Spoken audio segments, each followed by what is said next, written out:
Filmmaking, a podcast by Bonsai Creative that helps creatives in film get where they're going faster by sharing the advice, knowledge, and insights of professional creatives across the film industry. I'm your host, Chris Barkley.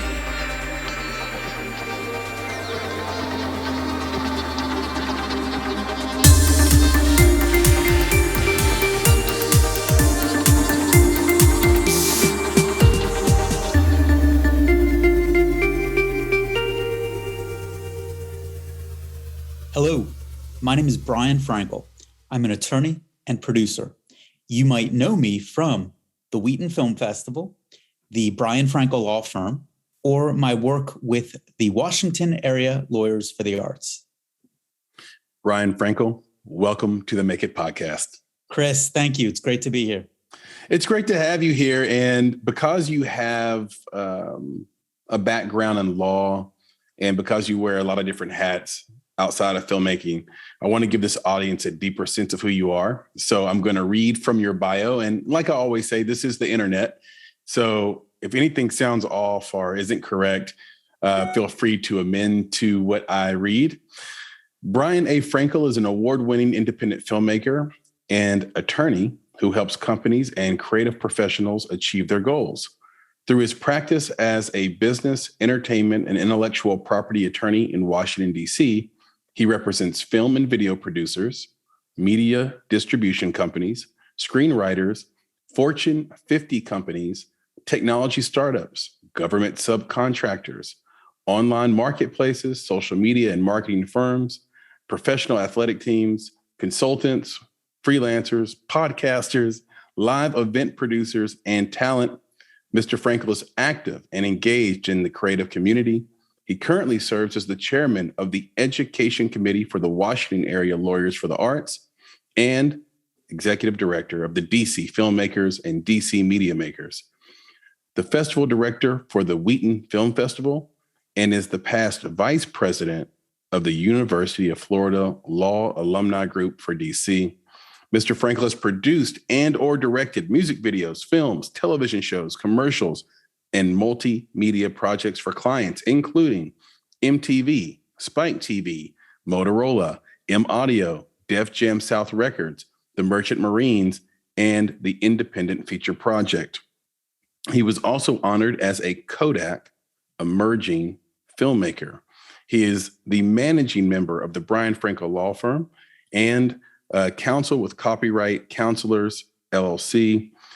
Mr. Frankel is admitted to practice in the District of Columbia, Florida, and before the DC Federal Court. He has served on the board of directors for the Washington Area Lawyers for the Arts since 2013. He lives in Silver Spring, Maryland. Brian, that is quite a bio and resume. You've been busy, my friend. So let me ask you this. How did your family inform and inspire who you are today? I know you grew up in a close-knit Jewish family, right?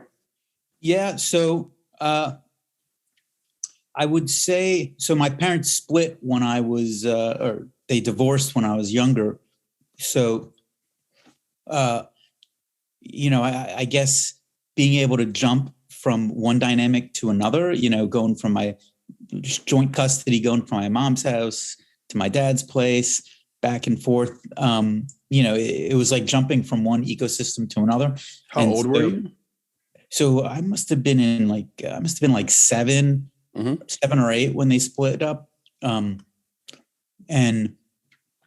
so if you're asking, and I didn't know this question was coming up, and it's a great question. And I haven't looked at it through this lens before, Chris, so it's interesting. But my initial reaction is, so in having to go from mom's place to dad's place, it was like jumping from a hot water to a cold water, just so different, the energy and the setting and everything.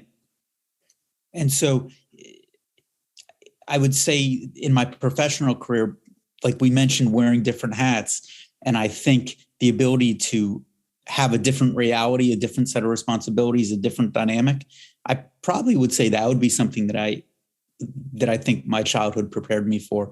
And then another thing that not a lot of people know is I actually grew up in a hotel.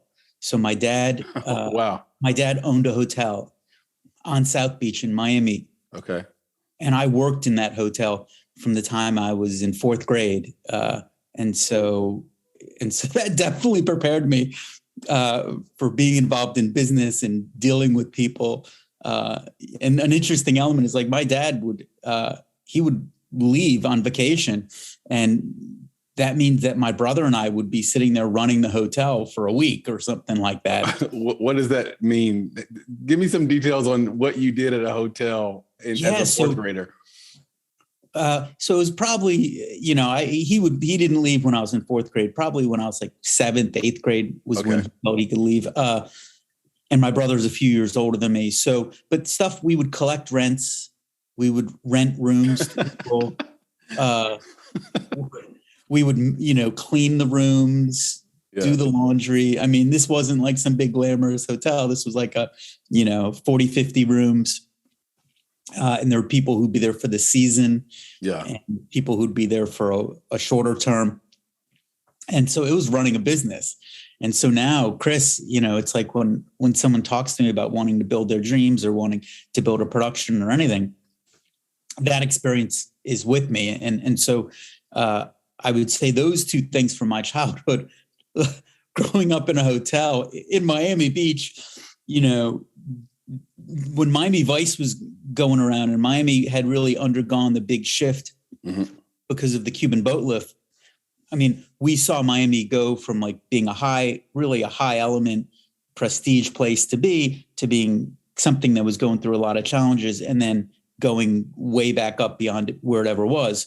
Right. And so riding that out on Miami Beach, renting rooms to people is a reflection of who's going on around you and what's happening there. So I carry that experience with me. Yeah, I'm sure it was a little bit easier for you to be an entrepreneur having that background than had you not done that.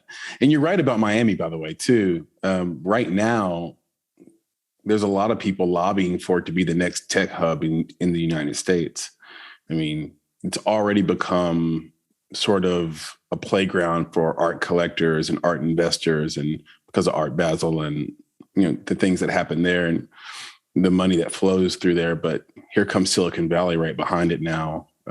Here comes entrepreneurialism right behind it. Here comes investment dollars. So keep an eye on Miami in the future. I am curious, though, based on what you said, what that transition was like when you had to go to your mom's house. It sounds like your parents worked together really well to raise you and your siblings, maybe not, but how vastly different was it? Yeah. What was the experience at your mom's versus at the hotel? All right. Yeah. So, my mom, Jewish mom, works hard to support her kids in terms of like emotional support, more food than you could imagine, being a warm, nurturing person. And my dad, vastly opposite, he pull yourself up by the bootstraps, keep your emotions in many times close to the cuff. Don't let people show, if you feel weak or damaged, don't necessarily show that, put forward a strong face, keep your wits about you. And so, I would say it's the traditional male versus female energies. My mom's place was just, it was a traditional house. And so it was calm and relaxing. And you had a room where you could close the door and feel like you escaped the world. Being at my dad's in the hotel, it's like there was always something going on. There was always some kind of drama, especially Miami Beach in the 1980s. I mean, there was always, and we were in a hotel. And so, the drama didn't always necessarily include us, but there was always stuff going on, and Miami was rough and tumble. So, there'd be situations where people would have issues. And, so growing up, I would say in some ways, just seeing the underside of life, where we'd see hookers and drug deals and drug dealers and, people having domestic violence. And, Miami had that wet foot, dry foot thing. So there'd be Cuban refugees who'd wash up on the beach and we'd see them running by the hotel. Is there a story that sticks out in your mind? One story you could point to? Is there a favorite story? One story would be where there was a refugee. We didn't know who or what the story was. All we knew is we're sitting in the lobby. And, back then it was a different vibe. And so you just like hang out.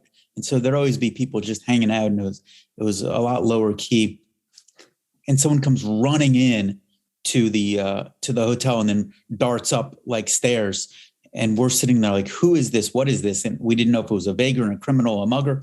And so, we had a Doberman who was our dog, and my dad, he kept a gun. And so, like I go run and grab the dog. My brother grabs like a baseball bat. My dad grabs the gun, and we chase up, and, the guy's like hiding on the third floor in like a back corner or hallway or something. And we sit there and hold the guy trying to figure out what's going on.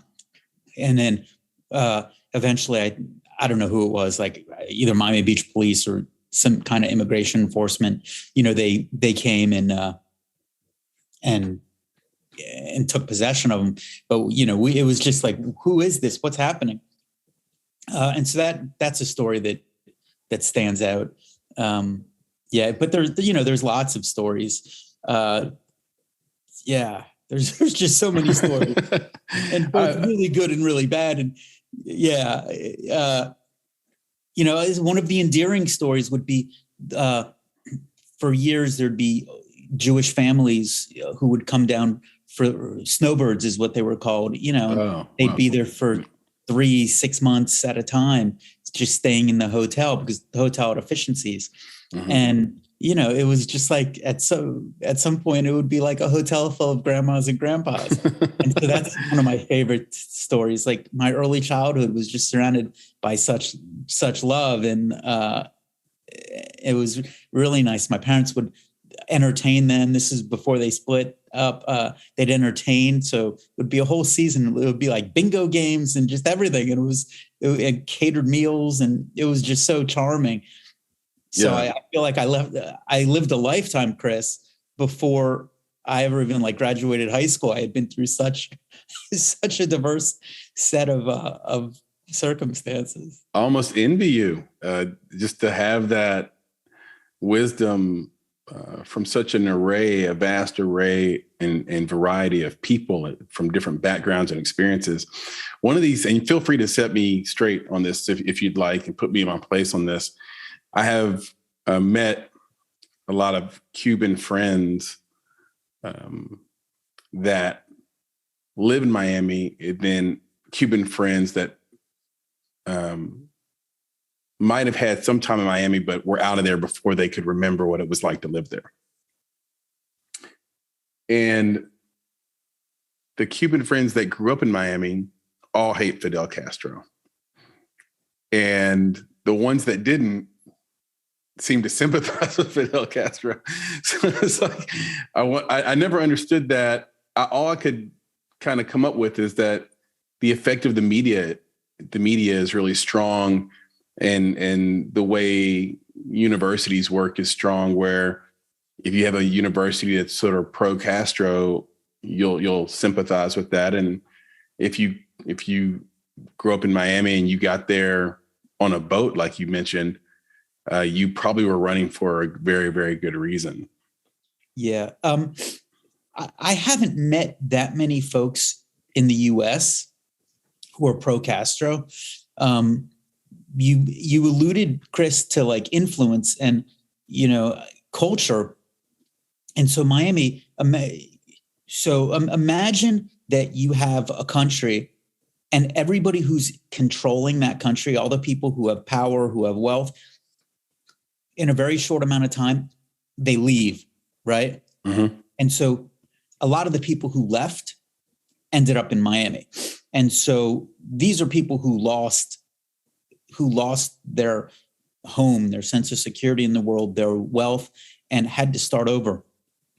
And so they really hate or really dislike that regime, because they felt that what they had won, what they had owned, their control of the world, their identity, was taken away from them.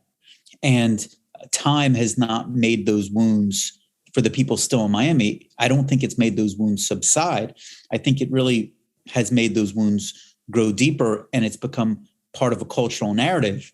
Yeah. And a lot of them still hope, they hold on to the hope that they're somehow going to be compensated for what they lost. And so if you go to Tallahassee today, Chris, you can hear that narrative happening in the halls of government.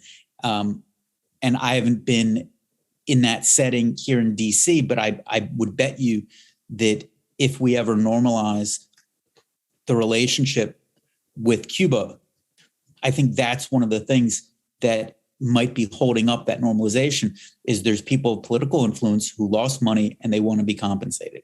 Yeah, the reparations we don't hear about. Yeah. Or the reparations battle we don't hear about. Yeah. And it's cultural, like what do we sit at our table together and talk about, right? And if someone's in Miami, they have their cafe con leche, they have their pastelito, they have their cigar, they play dominoes. This is the stereotypical Cuban American experience that I would see. And not everyone's like that, but this would be that perceived snapshot of that Cuban American experience. And they sit there talking about that Fidel regime, what they had, what they lost, what they hope to get together again, and these things. And so I think that's part of it. And I would say people not in Miami don't have that same Cuban experience. I have no Cuban blood in me, but growing up in Miami culturally, I would say that I do relate to that Cuban American experience, the story of immigrants, and to be in Miami is to understand and to experience some Cuban culture, because it's just such a dominant, and I would think overall healthy part of Miami. Yeah. Thank you so much for that. And you're spot on, because the friend I'm thinking about that grew up in Miami, her family was apparently really wealthy in Cuba before Castro, and they lost everything. Yeah. The reason I asked about your upbringing, the difference between your mom and dad, is because I wanted to go into this place where it's like, in the research for you to prepare for this conversation, the question just kept coming back up. In your mind and in your heart, filmmaker first or attorney first? Maybe in your mind, you're an attorney first and a filmmaker second. Maybe in your heart, you're a filmmaker first and an attorney second. If you had to first, which one do you feel you are? And then second, if you had to attribute you growing up and following the path of being an attorney, does that come from your experience with your dad? Or do you attribute that more to the calmness of your mom? And the filmmaking creative side, who would you attribute that to? Maybe both are the same person. So the easy answer is I'm a filmmaker, right? In my heart, I'm a filmmaker. And in my vocation, so I was out in the real world for 10 years before I ever went back to law school. And I was a filmmaker. I owned a video production company. And so I was doing all these things. And then I decided that I was done with the 18-hour days, right? I was like, I'm done with this. I don't see this being sustainable. I don't want to move to New York or LA. Right. And so I just looked at where I was and I was like, okay, law is the next step. I looked at my entertainment lawyer at the time. She's in LA now, but she was down in Miami, and smart, capable, competent person. And I was like, I like her seat at the table. And going back to it as a kid, I always had a joke that I was gonna be like a pilot, an architect, and a lawyer. That was my joke. I was like, I'm gonna build buildings, I'm gonna represent the deal, and I'm gonna fly myself off for vacation. And so from an early age, I liked the law. And then it was only after being in the real world for a while that I was like, okay, it's either now or never. And so being a filmmaker motivated me to go after that original dream from being a kid of doing a lawyer. And in the real world, it's not an either or. So a lot of times, it's a lot of the same deals. It's just where's my seat at the table. Mm-hmm. But if I always tell people, if I win the lottery, what would I choose to continue doing? And filmmaking and producing, I would continue to do just because I love it and it's in my heart. Being a lawyer, I enjoy it. I enjoy the opportunities it affords me. I enjoy that I'm able to help other people in their creative expression and chasing their dreams. So if I have to work, I've chosen that until I win the lottery, if I have to work and if my career is defined with a label, my career will be defined by the label of attorney. But who I am in my heart, I'm a creative in my heart. And one of my main sources of creativity is capturing images, capturing voice, capturing sound, and bringing them together in a way that promotes something. And whether it's fantasy or whether it's inspiration or whether it's a call for action to make the world a better place, in my heart, I would view myself as a filmmaker. Thank you for that. That's interesting because I assume that the transition was attorney to filmmaker, but really your transition was filmmaker to attorney. And I think that's just because in the past, it's like, well, I've been an attorney, I've been representing creatives, and then I got this opportunity, realized I have some stories to tell too, so let me be a filmmaker. But for you, it's the other way around.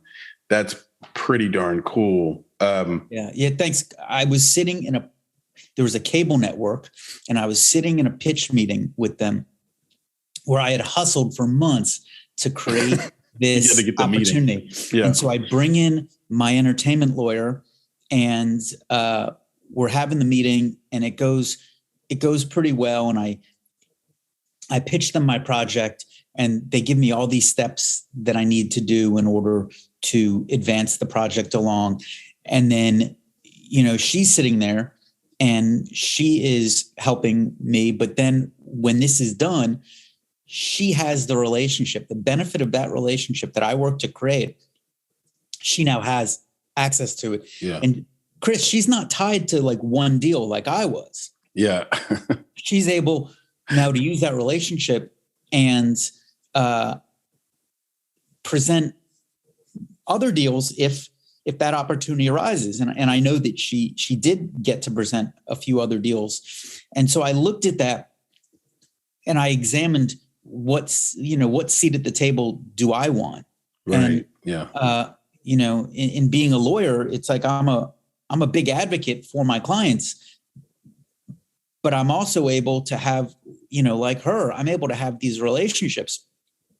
And so let's say that I bring in a client and we make that deal happen, and there's a friendly, good opportunity that's able to happen again and again.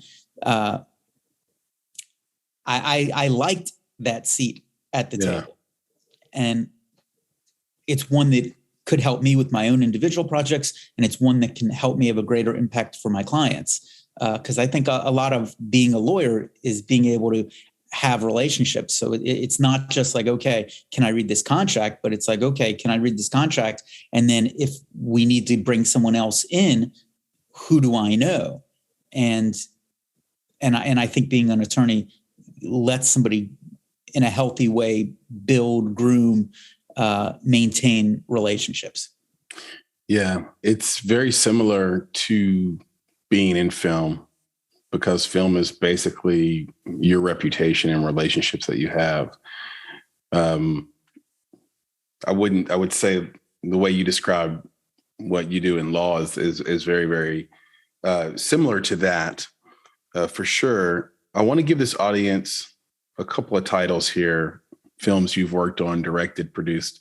So In Hot Water, Dead Run, Danny Morgan's Authentic Eats, ADC Original, Odyssey,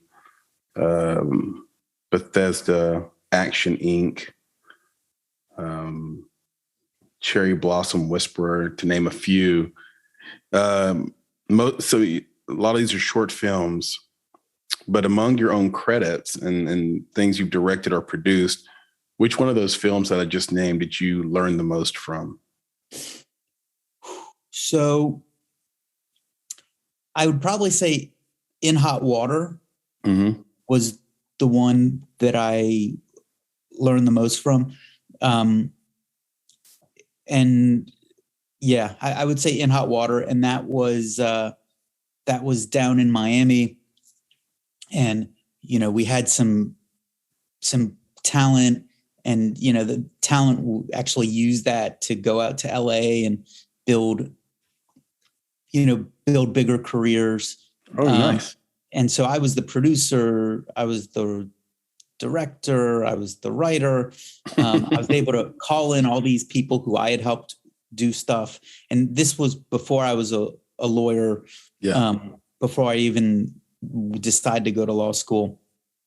And it was just such a fun experience because I had people with me who I knew, I liked, I trusted. So I felt like everyone had my back. And I was able to really create the expression that I had in my mind. And it really showed up on the screen. And and so I enjoyed it. And it was basically a very campy, over the top tale about revenge. Some domineering guy tries to control some woman, and then he wrongs her, and then they get revenge on the guy. A tale as old as time. Yeah.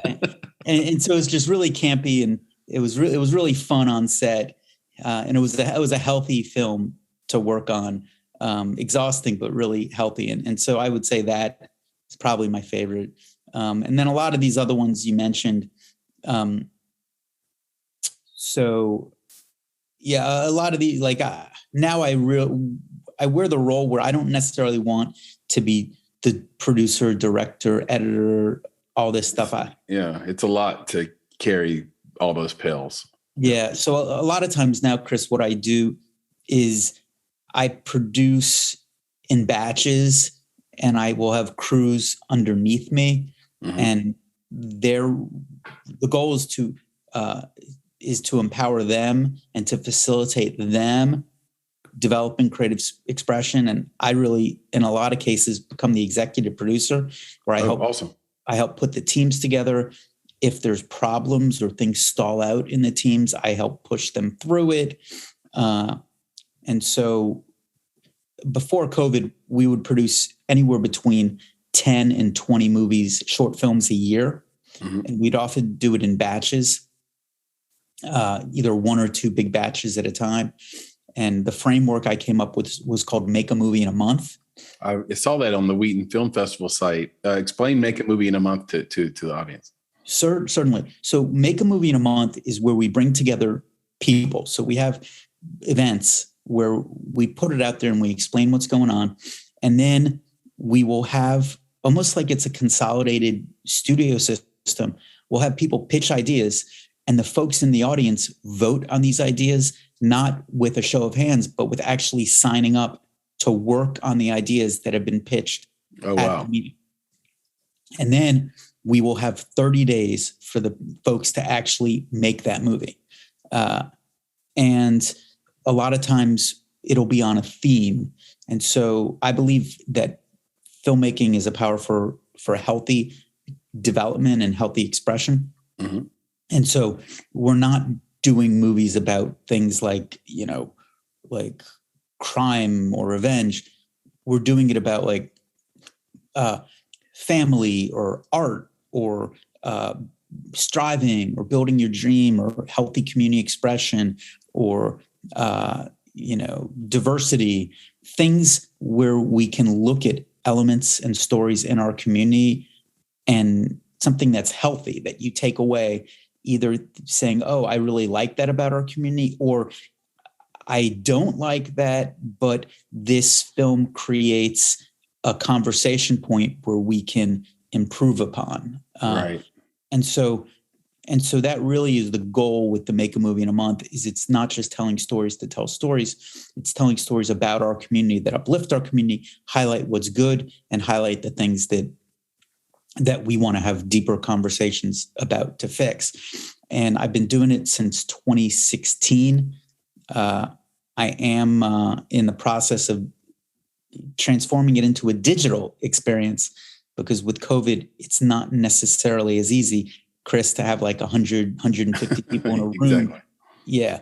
And so we create film crews, and I come up with a suggested schedule that the film crews follow. And I work with the team lead, who generally is a producer or director, but not always. Mm-hmm. And oftentimes I also bring in a lieutenant, somebody who will be learning from me. And oftentimes it's an internship where someone's getting college credit for doing that. I have in the past, I've tried to have 2 or 3 interns every year. With COVID, it's a little tougher. And so either I will do all the work if I don't have an intern. If I do have an intern, then I will be teaching them with me as we executive produce 10 or 20 movies. And so it's very meta, where like I'm doing the work, or I'm teaching somebody to do the work that I would be doing, but now I'm like sitting over their shoulder and helping them do it. That sounds incredibly rewarding. That it really does. And it's right up our alley. When I say our, I mean me and my partner, Nick.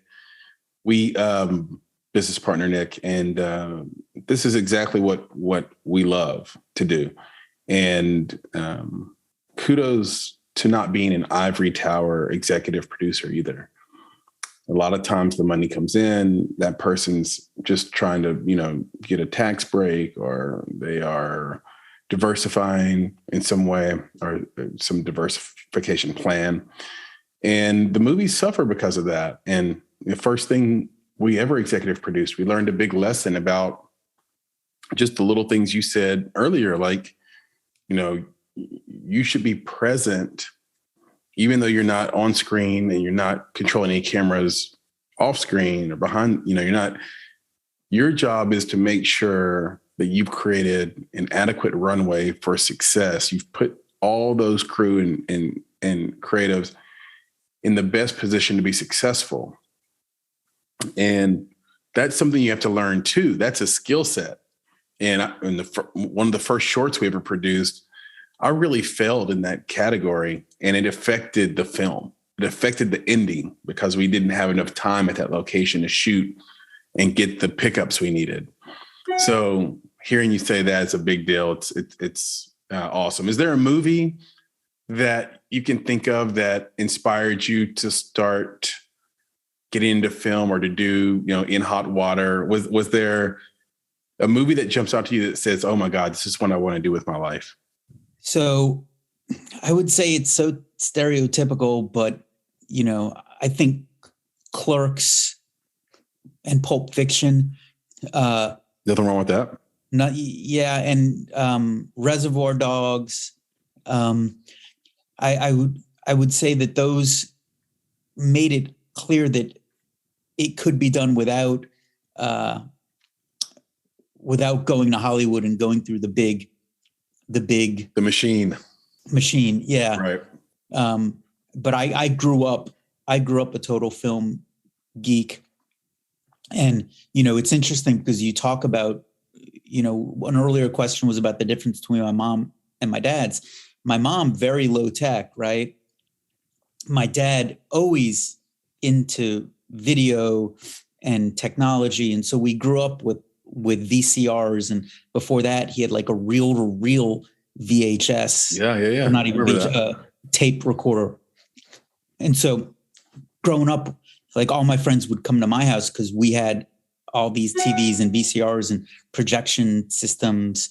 And so I would just be watching movies constantly growing up at my dad's. And so I was one of those guys where I'd just be sitting there for hours with friends. We'd be drinking beers and just spouting movie lines back and forth at each other. And, we're talking like Blues Brothers and Stripes and like all Animal House, like just all these awesome older things.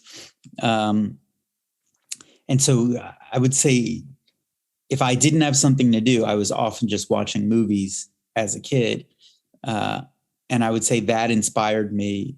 And it was just part of it where just the magic, the absolute magic. And I don't know if that's something that today's generation gets in the same way, but, just going and watching that movie or seeing it, it just felt magical.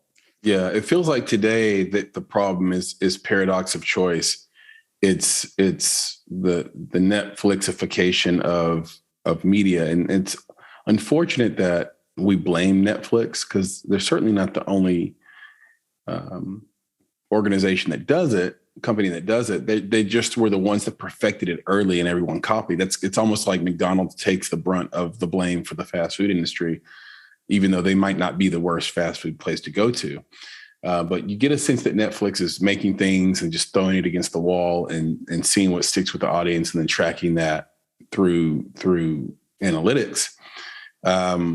Whereas it was a little bit easier to decide what we were going to watch, I think. Oh, yeah. I think coming up, and now it's like it's really difficult to even figure out what to watch, and unless you're, and then there's the shows. So it's like, right. Well, I'm gonna watch a movie, maybe I'll binge this, and you're just. It's almost like you're overeating. Yes. So you're not really like watching the craft. You're being force fed content. Yes. That's goal isn't to entertain you necessarily or even educate you or that's the goal is to get you to not click the off button. Yes. So you got to get that next episode in there quick. Yes. I would go ahead. And yeah. I would agree. And it's when I was growing up, you suspended disbelief. You went into a movie theater and you watched. Yes. And there was a commitment there, and the amount of distraction wasn't the same. And you weren't able on demand to relive parts of that. And so you walked in and you had this narrative experience, almost like listening to a record from the beginning to the end. And I'm not saying that where we are now is worse, but it is different. Mm-hmm.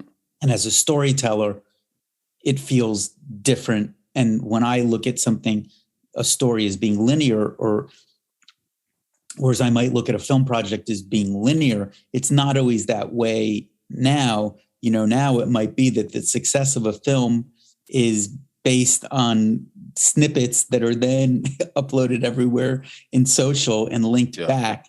And it's just such a different experience creatively. So. I wonder, like in 20 years, will it make sense to release an album as an artist with the way that you sort of get paid through your streams per song? Would it be smarter just to release a song every month for a year? So here's your 12-song album. Eventually it becomes a collection, but it was really just 12 individual streams. Once they figure out sort of how to market that the right way, I think that's what we'll see. I don't want to let this audience down. We've got a man of many talents as a guest. And so I want to, just as a focus on the filmmaker and the creative side that might be listening to this and could learn from your expertise, what is the most common intellectual property mistake new or young filmmakers and creatives make? And what is the first step in protecting their creative work? Okay, great question. So when it comes to an intellectual property mistake, Mm-hmm. it would be not owning it, right? So intellectual property is just like somebody can own real estate.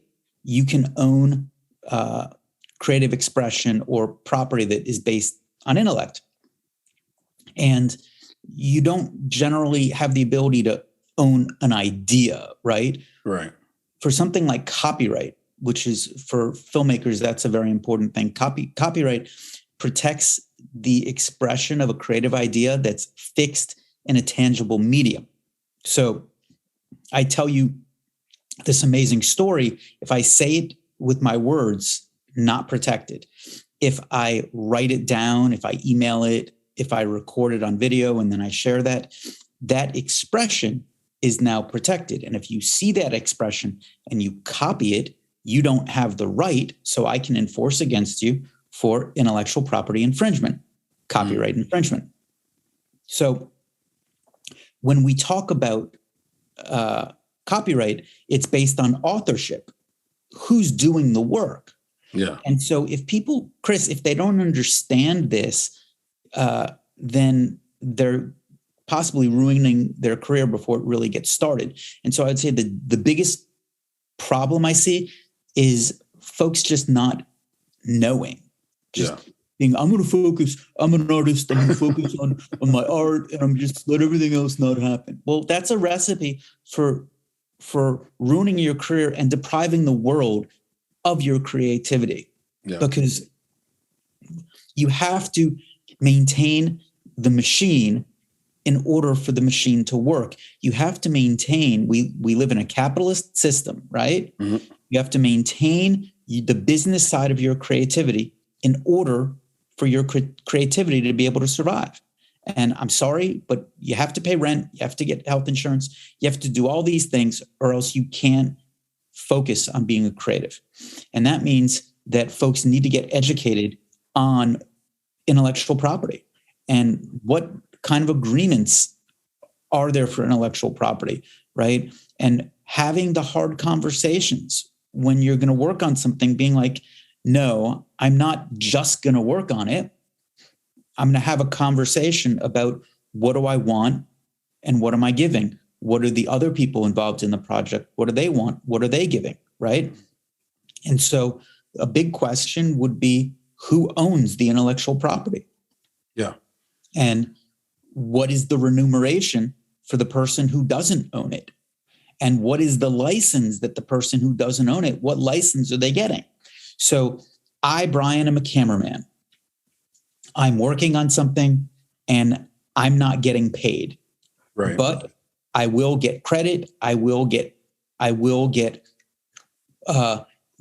fed, and I will have license to use clips from this project so that I can put that in my reel so that I can get bigger and better jobs. And maybe when I say I'm not getting paid, maybe I'm not getting paid cash, but maybe I'm getting a deferred payment. So if this project ever does get to a certain level, then I'm able to participate in it. So that's an example. On the other hand, let's say I, Brian, am a producer and I just bring in my friends and they work on this project with me, and then we go our separate ways.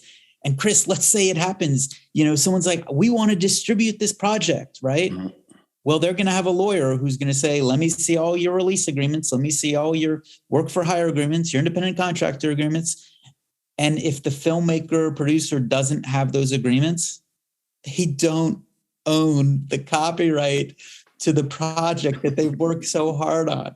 And so it's like one of the things that my clients say that they really like about working with me is that I know what it is to be a filmmaker. I know the seat that they're sitting in, but I'm also able to say in their language, hey, before we can move forward with this, you need to take care of these initial steps so that we can move forward. And when someone doesn't do those, we have to actually go back and we have to track down the talent and the crew and everybody and get the paperwork that should have happened at the front end. And that can be scary because someone in that group might know that they have a little leverage at that very moment. and decide to use it.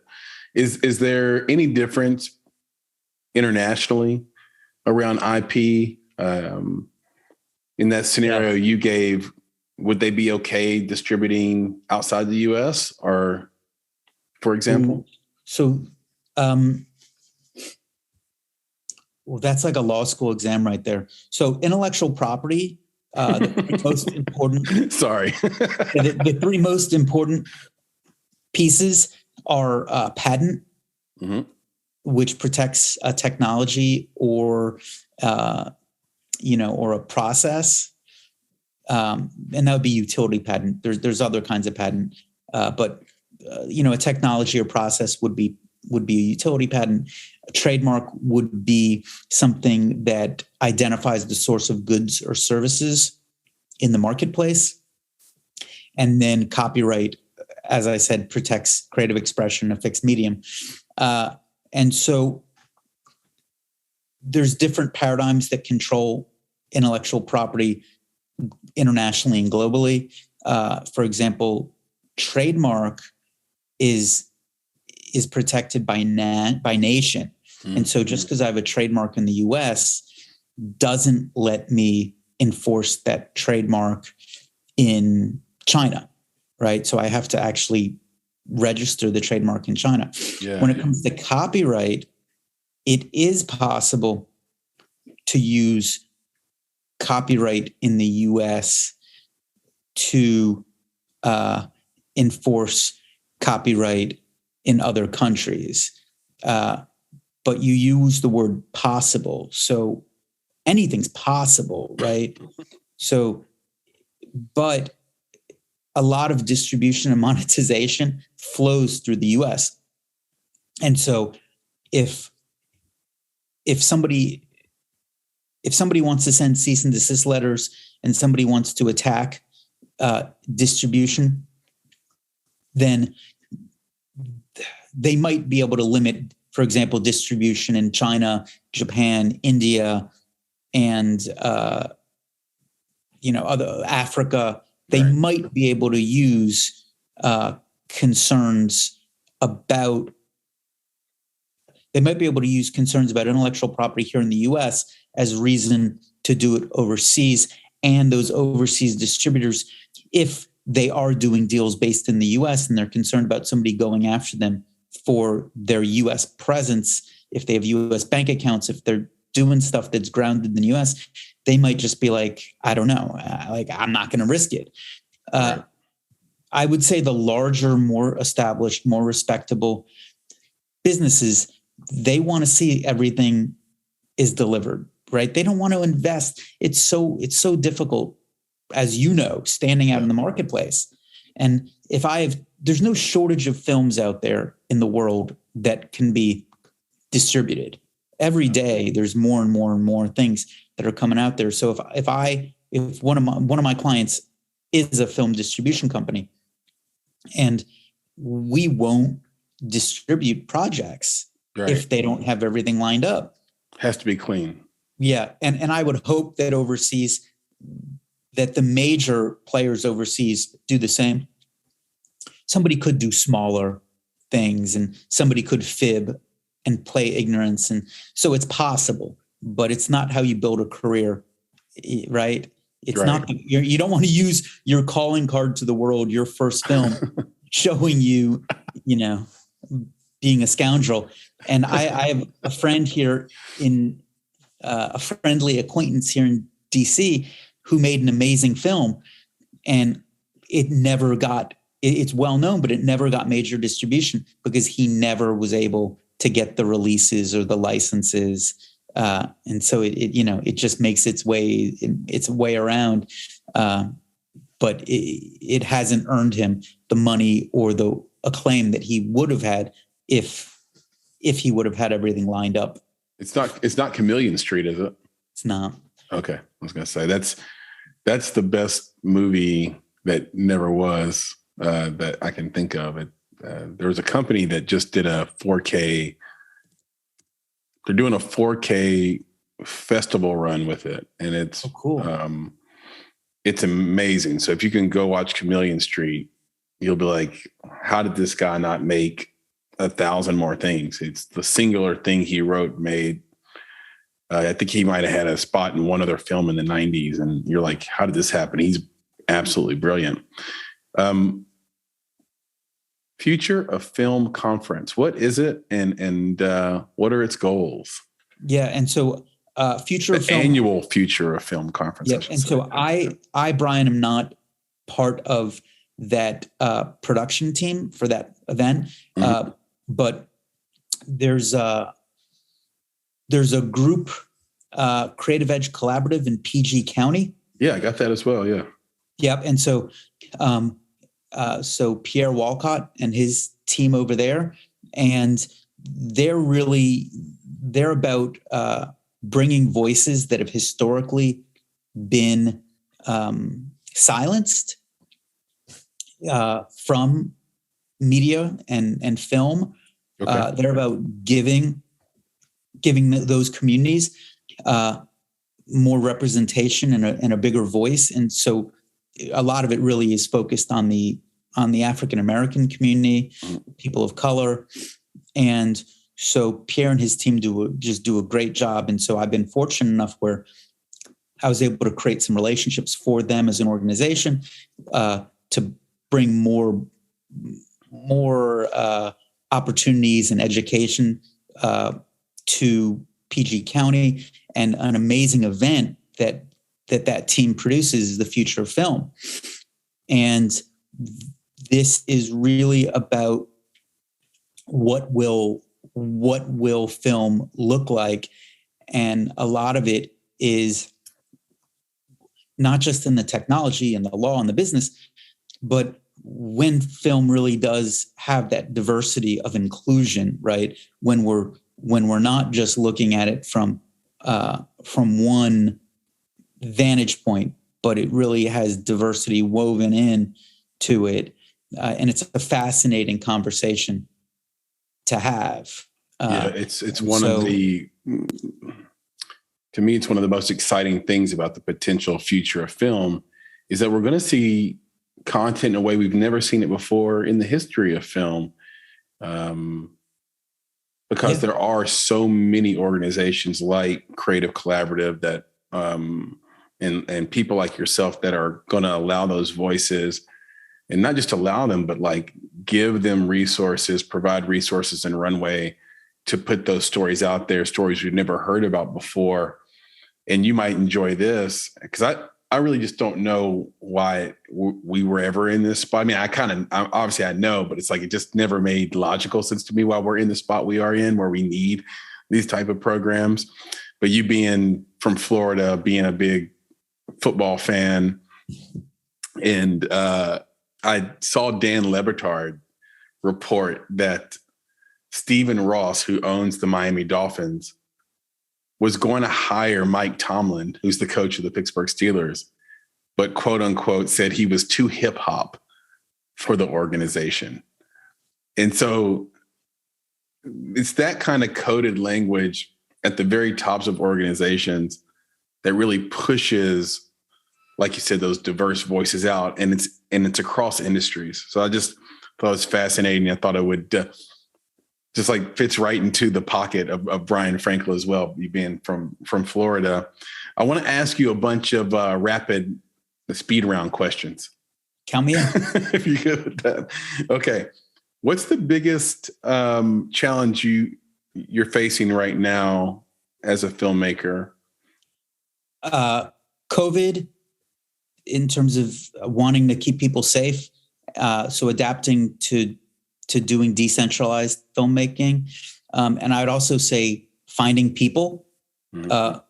I've noticed it, we're like with interns, I've noticed in the past, there was just so many people who wanted to intern. And I'd say like serious interns now, it's fewer. It's harder. I feel it's harder to find people. I think so I just think finding good people. Yeah. I wonder if the great worker revolution, as they call it, is going to affect film at all. It feels like film and creative work is the thing that these people are leaving their corporate jobs to go do. So that would be interesting if it affected film where it's like, we can't find anybody to hire either. Like I think people just want to, lay on the couch. When you were making all the films that I mentioned earlier in the conversation, what was the biggest challenge you had to overcome as a filmmaker, and how did you overcome it? So I would say time, and there's only so many hours in the day, and there's stuff you want to get done. And I would say dependency on people, right? Because as I don't want to be the one man band, I become increasingly dependent on the people I work with. Right.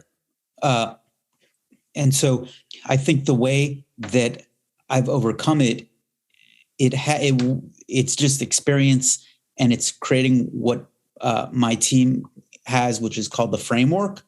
And so every person who works with me is given a copy of the framework, and their job is to follow it and to add to it and to streamline it and to edit it. And so we have a living document that breaks things down into step-by-steps, into procedures, into standard operating procedures, lists. And so I'd love to see that. And maybe we can talk about finding a way to share that through our website with creatives, or sample of it. Is it similar to like a template, not exactly yours? Is it similar to like a pre-pro doc? Yeah. And okay. it's not just pre-production. So in the context of doing Make a Movie in a Month, which is where we basically executive produce projects. Yeah. It's what do we do from the moment the lights go on until the moment we're sending out thank you notes. So it's literally a run of show. Yes. And for the Wheaton Film Festival, it's that and more. And then, we also create a whole system of digital files. And so it would be like, okay, this is what you're doing. And then somebody's going to this file, and inside there's this template. And so it is systematizing. And I had one intern where, it was just talk about the win-win. It was just such a good situation where she needed to stay involved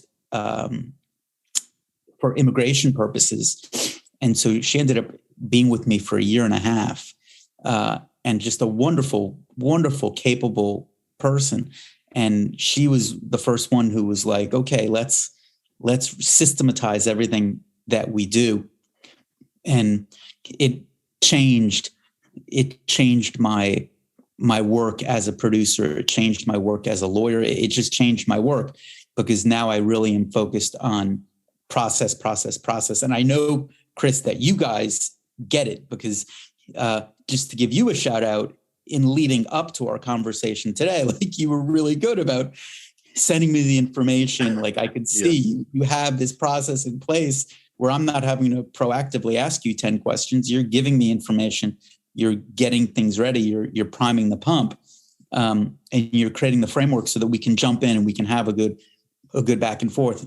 And so I would say, how do you get the most out of your day? How do you manage people? How do you reduce miscommunication? How do you provide detailed expectations, standard operating procedures, written documents, and communication? That's it.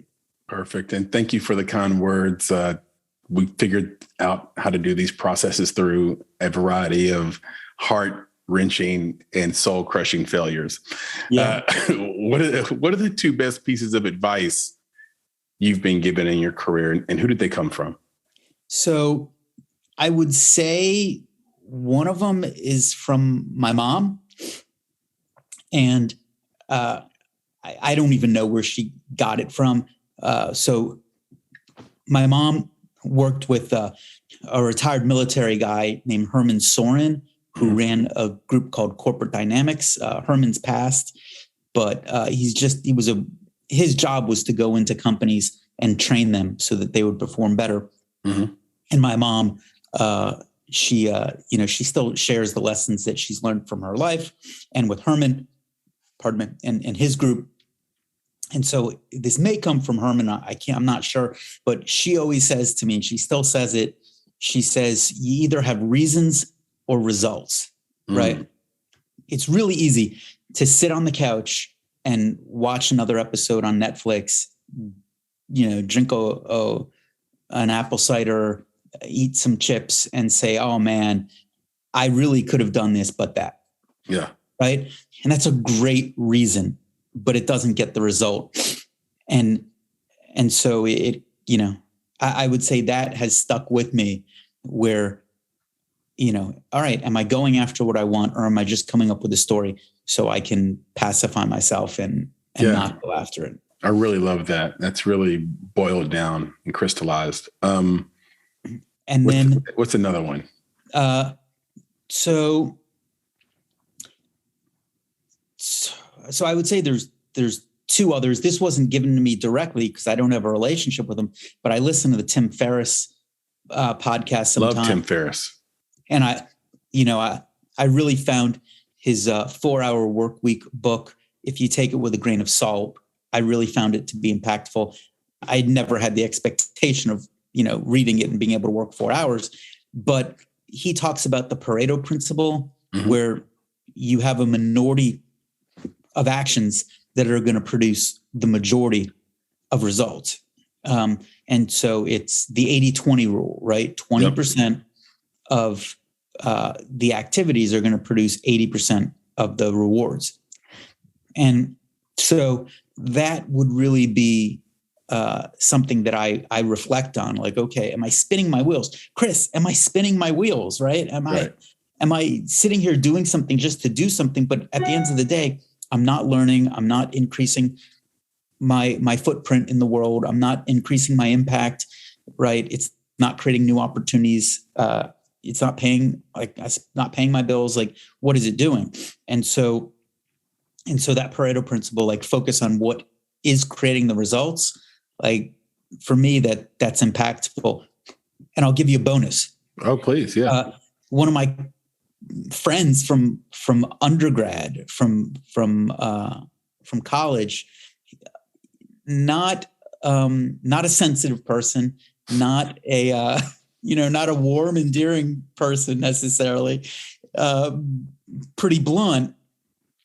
And something that he gave me as feedback, which was a little painful, was, it was like, why not? Right. Yeah. Or why? And so I'd make some statement about, well, I'm doing this and I can't do that. And he'd be like, you're full of bullshit. Why not? Right? And I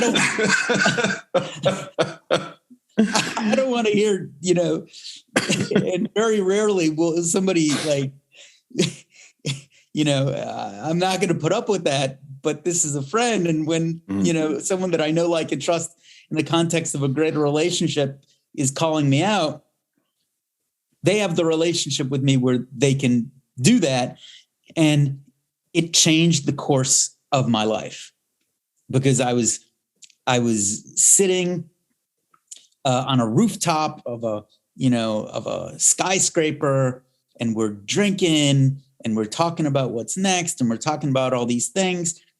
And I talked about where I was and other projects that I want to work on and how I couldn't because of this, that, the other. And I guess it goes to the reasons or results. I guess it touches on that. And in just a few short words and some friendly banter, I had a light bulb moment that went off where it's like, okay, why not? And right? What's the friend's name? We'll just call him Mike. Mike. Yeah. But we'll call him pseudonym Mike. I like pseudonym Mike wherever you are out there. And it is something everybody can use. Yeah. All three of those, to me, touch on a crisis of some sort that every person is going through. I love the 80-20 rule. I find it like, to me, it's almost like mathematical magic, because wherever you go in the world, regardless of industry, regardless of action, Pareto's law persists. If you go into some organization, you're going to find out that 20% of the employees are bringing you 80% of the results. And it's almost uncanny. It's not 60-40. It's not 70-30. It really is 80-20.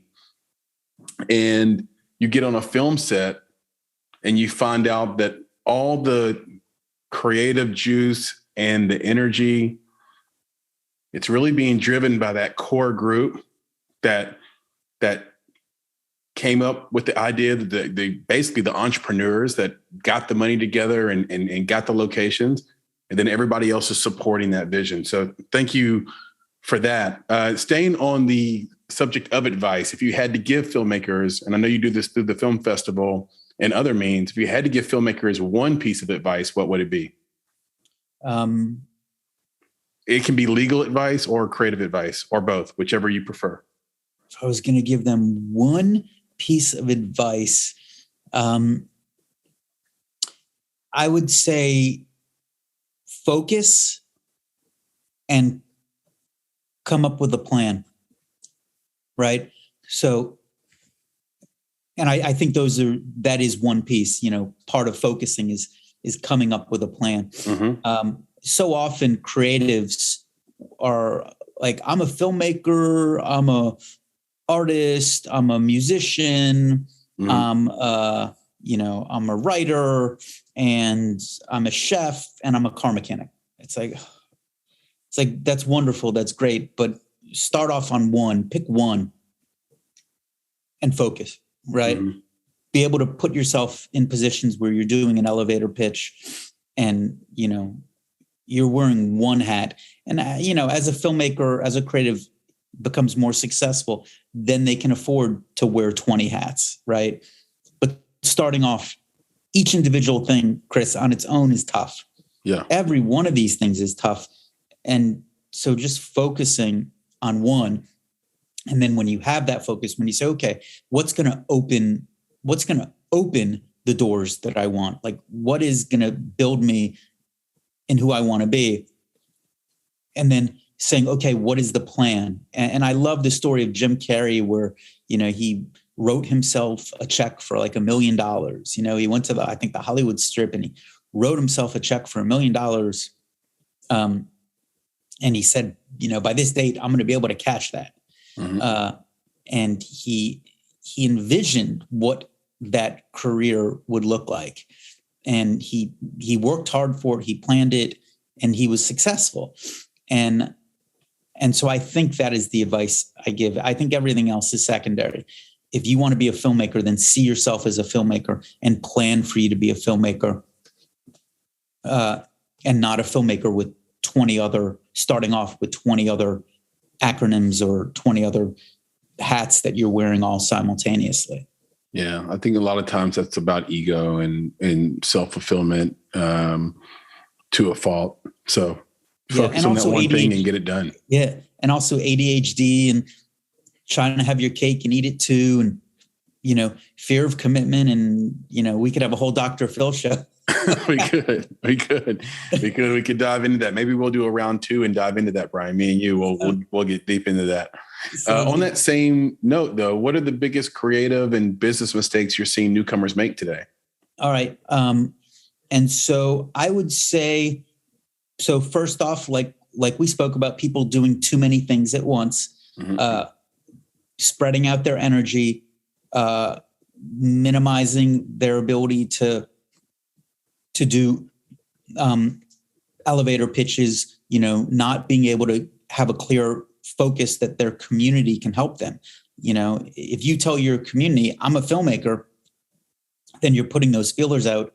If you're giving them 20 things, there's no hook for them to remember who you are and what you're doing. They don't know how to help you. Yeah. Right. Another thing that I see people doing are shortcuts. They think there's a shortcut way to get success. Mm-hmm. And them not doing the groundwork, right? And so a filmmaker who doesn't understand film can't really be a filmmaker. Right. They need to understand what it is to actually be making a motion picture. And so when I say film, I'm using film and digital film in the same context. But they need to understand what is this medium that they're working on. What's some of the important history of it? What's the technology behind it? And somebody just putting on the hat and saying I'm a filmmaker, I don't think they have the ability to make the same impact if they rush too soon to make that declaration. And so I think doing the groundwork, not trying to take too many shortcuts, you only get so many shots at success. And I think somebody needs to prepare themselves so that they have a good foundation for when they do get the attention and they are offered the opportunity where they can actually deliver on it. And the world knows it when they see it. There's a past guest, and she's the artistic director at Indie Memphis. Her name's Miriam Bell. And when you talk to her, it's like, oh, that's what a film expert sounds like.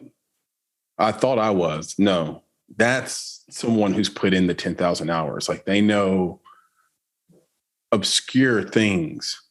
Right. And, it's not like a contest of intellect or anything like that.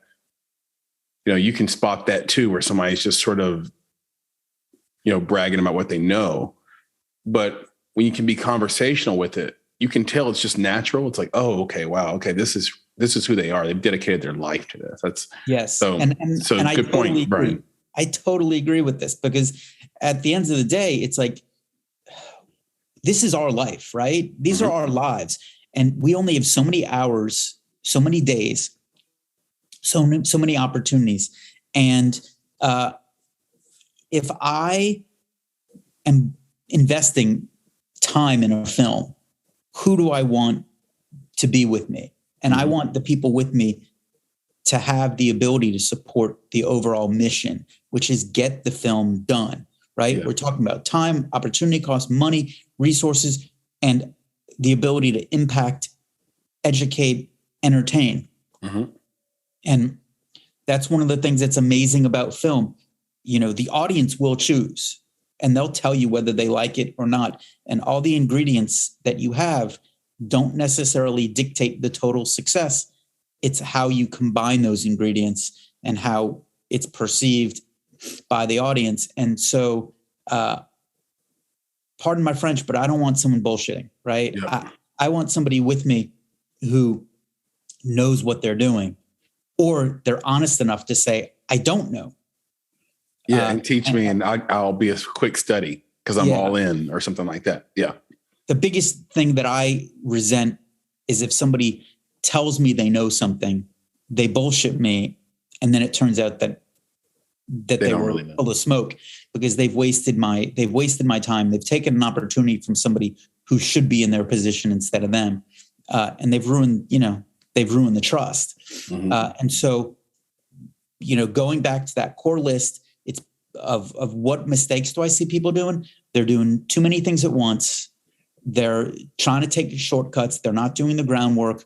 They're sometimes too focused on others, and they're saying, oh, that person looks successful. That person looks happy. That person looks like what they have is good. Whether or not that's even true, judging oneself by what they perceive others to have, I see that being a mistake. Pressing snooze on tough decisions and tough conversations, I see that as being a mistake, right? Yeah, that's huge. Have those tough conversations at the front end before there's money, before there's as much ego, before there's as much emotion.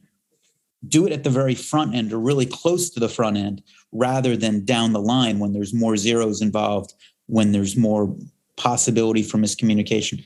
Do it early. do it early, do it early. And if the project needs to have the plug pulled, well, you'll know early on rather than wasting a month, a year, a decade. I'm going to steal that from you. I love that phraseology, pressing snooze. That is literally what people do on tough decisions and conversations. Like, we'll get to that later.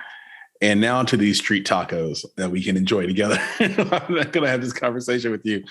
Brian, that's amazing. And I got two more. You're amazing, by the way.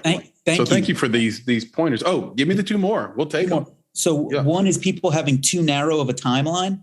Mm-hmm. So I'm writing these things down if you haven't noticed. All right. They're not, they're looking at, okay, I just want to get this film done, right? I just want to make this great film.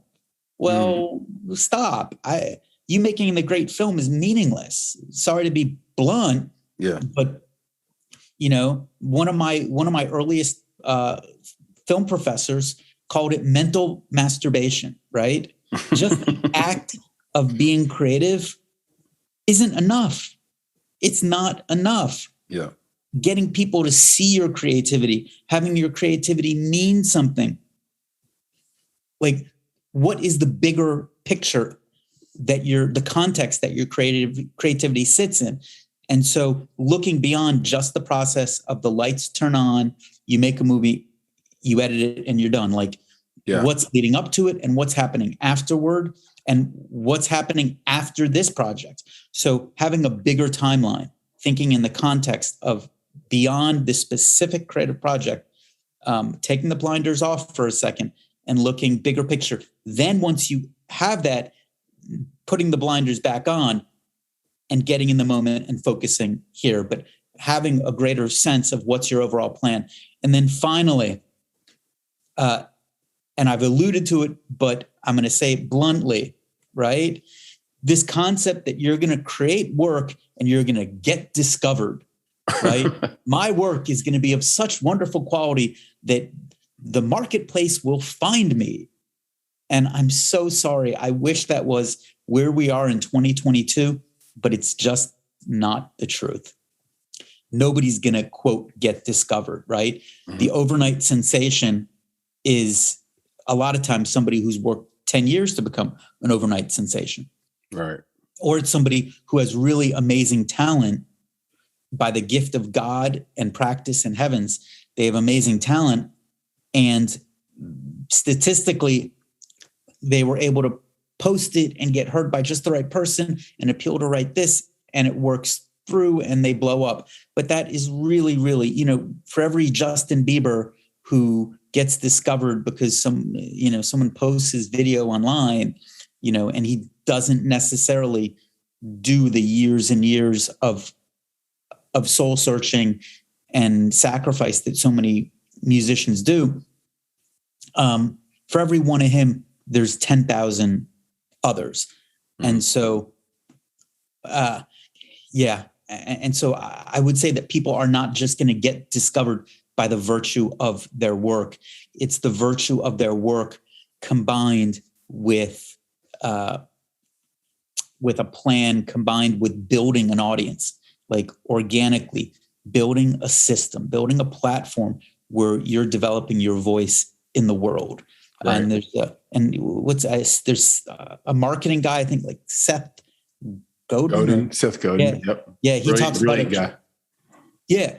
And he talks about having a tribe, right? So we don't need 10,000 people. I think he talks about like 1,000 core people. Like if you have 1,000 people, Kevin Kelly concept, 1,000 true fans. Yep. Yeah. If you have 1,000 people, then that's what you need. And that's enough to amplify your voice. So if you're a great singer and you have 1,000 people who believe in you, well, there's that old commercial, they tell two friends and so on and so on and so on. And that's the reality we live.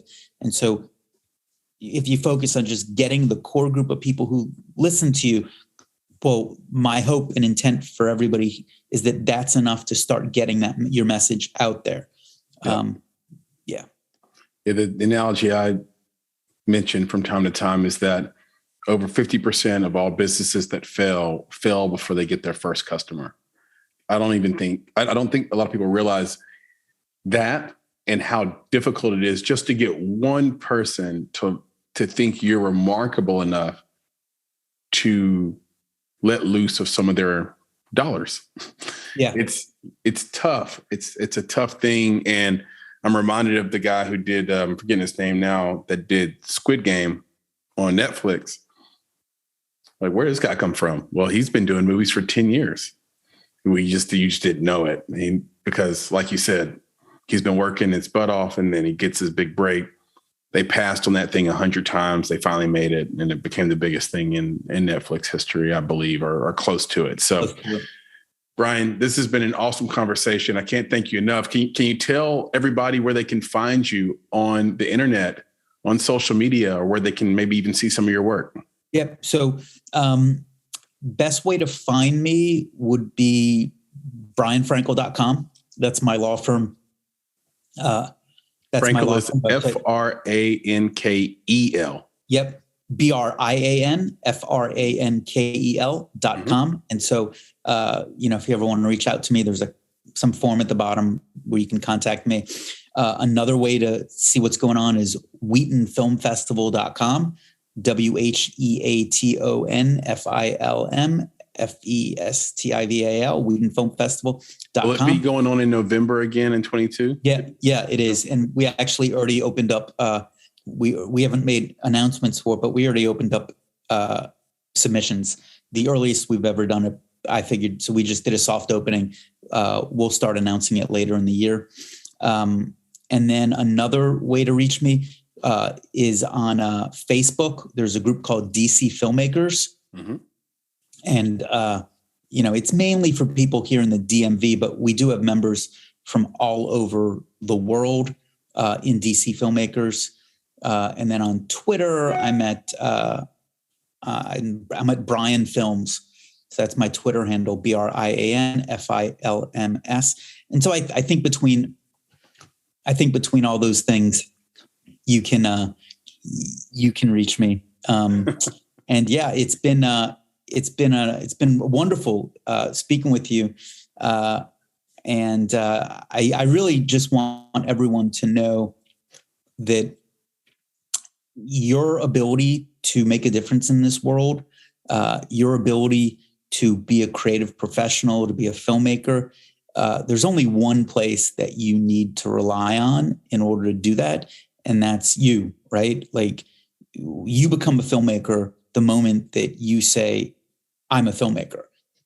And so just make the commitment. And that's a big part of my professional career, is just delivering that message. It's like the moment you're willing to get off your couch, right? Turn off the TV, put down the bag of chips and say, I'm going to start doing this. That's when you do it. And it doesn't even need to be filmmaking. It could be anything, right? It could be podcasting. It could be saying I'm going to become a business person, anything. You just have to commit to it. And then you got it. Hear, hear, hear, hear. And Brian, we'll end on this only because I know that you're a lover of riddles. I wanted to see if you'd play along. I want to read you a riddle and see if you can get it. All right. Okay, here we go. I have no wallet, but I pay my way. I travel the world, but in the corner I stay. What am I? A postage stamp. Look at you. Amazing. That is correct. That is Thank correct, you. my Good. friend. That's a good one. That's a good one. Well done. Well done. And whenever I'm in the DC area, which I am quite a bit because Nick is in DC area, he lives in Gaithersburg, Maryland. So when I come up there, hang out with him, workshop with him, maybe we can get together right there. And I think it's right around the corner. Yeah. From Gaithersburg, where you stay. We can get some coffee, get some lunch, and chat it up and have a great little film chat. What do you think? Sounds great. I count me in 100%. All right, I'm there. Take care of yourself. This has been a blast, man. All right. Thanks a lot, Chris. Great speaking with you. Likewise. Be good, man. All right. Bye. You've been listening to the Make It podcast. To find out more information about this week's topics, including links to relevant blog posts, projects, and indie creatives, please visit our website at www.bonsai.film. If you haven't already, you can join our podcast community on Apple Podcasts or the podcast app of your choice by searching for Make It Bonsai Creative, and the show will pop right up. You now have the opportunity to support the production of this podcast. If you love Make It and are a true fan of what we're trying to accomplish in the indie film community, please visit www.bonsai.film and click Contribute. Contributions start at only $5 monthly. You can follow us on Instagram and Twitter at _Bonsai Creative and on Facebook by searching for Bonsai Creative. You can provide feedback to us via email at contact@bonsai.film, and you can follow me, Chris, on Twitter at Flaming Your Heart. That's FLAMEINURHEART. And of course, if you're looking to take a big step towards your filmmaking success, go to www.bonsai.film and click on Services to explore a variety of offerings from keynotes and panels to pitch readiness assessments and so much more. You have everything to gain. Until next time, be better, be creative, be engaged, and thank you for listening.